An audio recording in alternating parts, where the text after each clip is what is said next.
चुप रहने के फायदे, मौन की शक्ति। Gautam Buddha story in Hindi. एक बार गौतम बुद्ध अपने आश्रम में अपने सभी शिष्यों को शिक्षा दे रहे थे कि दुनिया की सबसे तेज छुरी हमारी जबान है और दुनिया के सबसे खतरनाक हथियार हमारे शब्द है, जो बिना किसी का खून बहाए लोगों को अंदर ही अंदर मार सकते हैं। हमारे शब्द हमारी ताकत हो सकते हैं, लेकिन यह हमारी सबसे बड़ी कमजोरी भी हो सकते हैं। अगर हमें नहीं पता कि कब, कहां और क्या और कितना बोलना है, यदि हम सही समय पर सही इरादे के साथ सही शब्दों का प्रयोग करते हैं तो यह हमें एक सफल व्यक्ति बनाता है। लेकिन अगर हम सही समय पर सही इरादे से सही शब्दों का इस्तेमाल नहीं करते तो यह हमारे जीवन को नर्क से बदतर बना सकता है। तो दोस्तों, आज की स्टोरी के माध्यम से मैं आपको बताने वाला हूं कि चुप रहकर कैसे हम अपने जीवन को बदल सकते हैं। आपको चुप रहने की शक्ति का एहसास इस वीडियो में होने वाला है। वीडियो शुरू करने से पहले कमेंट बॉक्स में नमो बुद्धाय लिखकर वीडियो को लाइक जरूर करें। तो चलिए शुरू करते हैं इस कहानी को। जापान में एक बहुत ही प्रसिद्ध बौद्ध भिक्षुक रहा करते थे। उनका नाम रिसाई था। रिसाई अकेले रहते थे। दुनिया के शोर शराबे से दूर जंगल में वो रहते थे और वह बड़े ही ध्यानी और प्रभु भक्त व्यक्ति थे, इसलिए वह पूरे जापान में बहुत अधिक प्रसिद्ध थे। एक दिन एक राजकुमार रिसाई के पास आया और बोला, हे प्रिय भिक्षुक, मैं हमेशा थका हुआ, निराश और परेशान महसूस करता हूं। मेरा मन बहुत अशांत रहता है। हालांकि मेरे पास सब कुछ है, दौलत, शोहरत, सुख सुविधाएं जो हर व्यक्ति चाहता है या पाने की इच्छा करता है, लेकिन फिर भी मेरे अंदर इतनी अशांति और चिंता क्यों है? रिसाई ने उसकी बात बहुत ही ध्यान पूर्वक सुनी और कुछ सोचने के बाद कहा, तुम इस प्रश्न का उत्तर जानते हो, बस तुमने कभी इस प्रश्न को हल करने की कोशिश नहीं की है। रिसाई ने आगे कहा, मैं एक रिसर्च करना चाहता हूं, क्या तुम मेरा साथ उसमें दोगे? इस रिसर्च के बाद तुम्हारे जीवन में किसी भी तरह की अशांति और चिंता नहीं रहेगी। ये बातें सुनकर राजकुमार बहुत हैरान था। उसने रिसाई से कहा, बताइए मुझे क्या करना होगा? अपने मन की शांति के लिए मैं कुछ भी करने को तैयार हूं। राजकुमार की इन्हीं बातों को सुनकर भिक्षु ने कहा, तो फिर आप अगले 15 दिन के लिए मेरे आश्रम में रहोगे और एक सामान्य व्यक्ति की तरह अपना जीवन व्यतीत करोगे और इन 15 दिनों में तुम अकेले और चुपचाप रहोगे, जितना हो सके कम बोलोगे। राजकुमार उस भिक्षु की बातें सुनकर सहमत हो गया। पहले दिन राजकुमार को लगा कि उसका मन सामान्य से अधिक अशांत और विचलित है। उसके मन में तरह तरह के विचार आ रहे हैं और वह आम लोगों की तरह जीवन जीने में असहज महसूस कर रहा है। उसे अंदर से बोलने की इच्छा हो रही थी, लेकिन वह चुपचाप रहा। उसके मुंह से एक भी शब्द नहीं निकला, बस वह चुपचाप बैठा रहता। लेकिन रात होते होते उसे अंदर ही अंदर शांति का अनुभव होने लगा। उसके लिए यह अनुभव अजीब था। वह खुद से पूछ रहा था कि वह अंदर ही अंदर इतना खुश क्यों है और उसकी आंतरिक बेचैनी और चिंता कम क्यों होने लगी है। अगले दिन राजकुमार अकेला चुपचाप बैठा रहा और वह प्रकृति को निहार रहा। वह पौधों को, फूलों को, आकाश में उड़ रहे पक्षियों को, वह अपने जीवन में पहली बार यह अद्भुत दृश्य महसूस कर रहा था कि उसके पास कितनी सुंदरता है। वह दिन भर प्रकृति की सुंदरता को निहारता रहता और उसकी ताजगी को महसूस करता रहता। इसी तरह से 10 दिन बीत गए और उसके मन की सारी बेचैनी, सारी हलचल, सारी उथल पुथल और सारा तनाव गायब हो गया। 11वें दिन की सुबह राजकुमार फिर से एकांत में बैठ गया और कुछ ही मिनटों में उसकी आंखें अपने आप बंद हो गई और वह गहरे ध्यान में चला गया। वह पूरे दिन वहीं पर आंखें बंद करके बैठा रहा और गहरे ध्यान में डूबा रहा।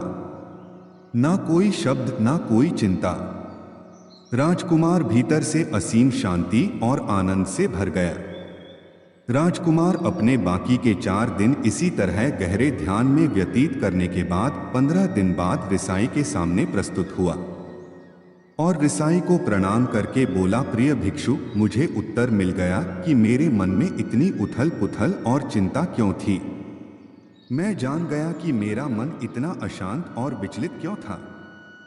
रिसाई मुस्कुराते हुए पूछा, बताओ क्या उत्तर मिला तुम्हें? राजकुमार ने कहा, मैं आवश्यकता से अधिक बातें करता था। मैं किसी पर भी अपने शब्द और ऊर्जा व्यर्थ करता था।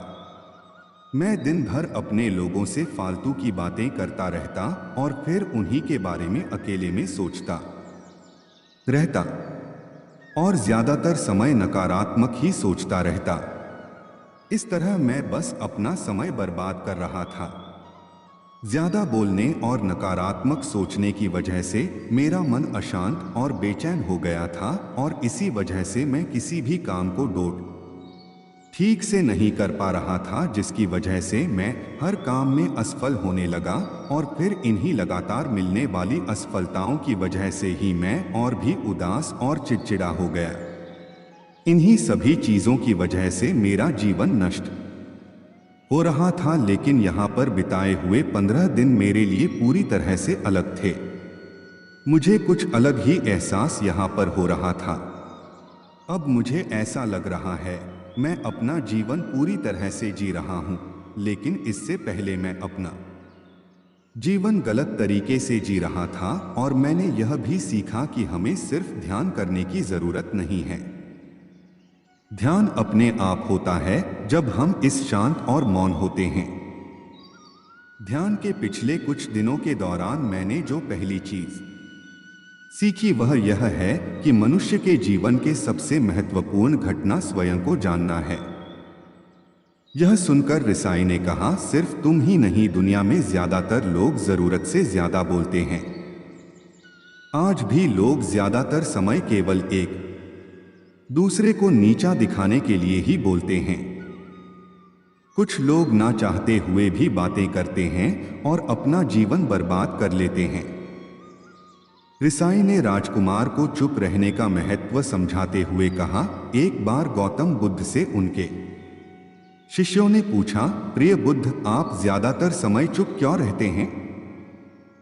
बुद्ध ने कहा, क्योंकि चुप रहने से व्यक्ति अंदर से अनंत शांति की गहराइयों में होता हूं। मौन अपने भीतर उतरने की पहली सीढ़ी है। मौन के बिना स्वयं को जानना असंभव है। स्वयं को जानने और समझने का पहला नियम है कि मौन हो जाओ, उतना ही बोलो जितना अत्यंत आवश्यक हो। बेफिजूल की बातें करना छोड़ दो। तुम अचानक पाओगे कि 90% से भी ज्यादातर लोग व्यर्थ ही ज्यादा बोलकर अपना समय बर्बाद कर रहे हैं। ना बोलने का कोई भी नुकसान नहीं है, लेकिन यदि आप ज्यादा बोलते हैं तो आप अत्यधिक गलती कर देते हैं। अगर व्यक्ति कम बोलना शुरू कर दे दो, दुनिया की 90% मुसीबतें कम हो जाएगी, झगड़े फसाद कम हो जाएंगे, उपद्रव कम हो जाएंगे, अदालतें कम हो जाएगी।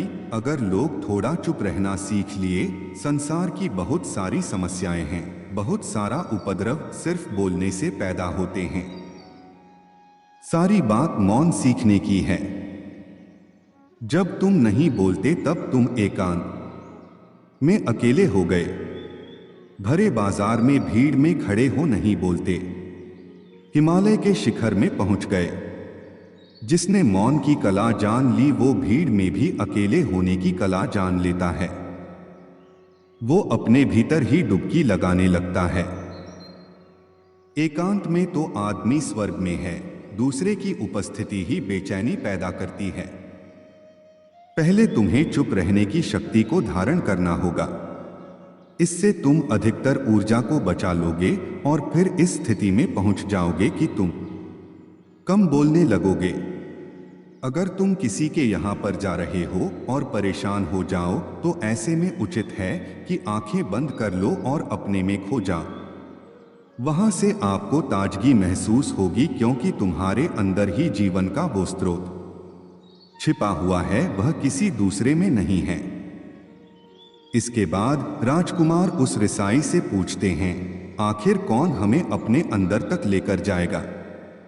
ये बातें सुनकर रिसाई बुद्ध कहते हैं, तुम्हें स्वयं ही अपने अंदर उतरना होगा और वहीं से परम राज्य जीवन का आनंद ले पाओगे। आनंद का यहीं से जन्म हुआ है, यहीं से तुम मौत में डूब जाओगे। यही तुम्हारा सूरज उदय होगा और यहीं से अस्त होगा। इसी प्रकार तुम बार बार डुबकी लगाओ। जब भी तुम डुबकी लगाकर लौटोगे, वहां से तुम पाओगे फिर ताजगी भरी जीवन की नई संपदा मिलेगी। इस नई शक्ति के जन्म होने से तुम्हारी थकान गई, उदासी गई, चिंता गई। जैसे कोई स्नान करके लौटता है तो शरीर शीतल हो जाता है, शांत हो जाता है। ऐसे ही जब कोई भीतर से साफ होकर वापस आता है, मौन में स्नान करके लौटता है, तो समस्त अस्तित्व, समस्त व्यक्तित्व शांत और मौन हो जाता है, आनंदित हो जाता है। जब तुम आंतरिक मौन की उस पराकाष्ठा पर पहुंच जाओगे, तब तुम पाओगे कि बोलने से भी तुम्हारा मौन खंडित नहीं होता, वो बना ही रहता है। उसकी एक अंतर्धारा लगातार तुम्हारे भीतर बहती रहती है। तुम बोलते तो हो, तुम शब्द का उपयोग भी करते हो, लेकिन वो तुम्हारे मौन को खंडित नहीं कर पाती।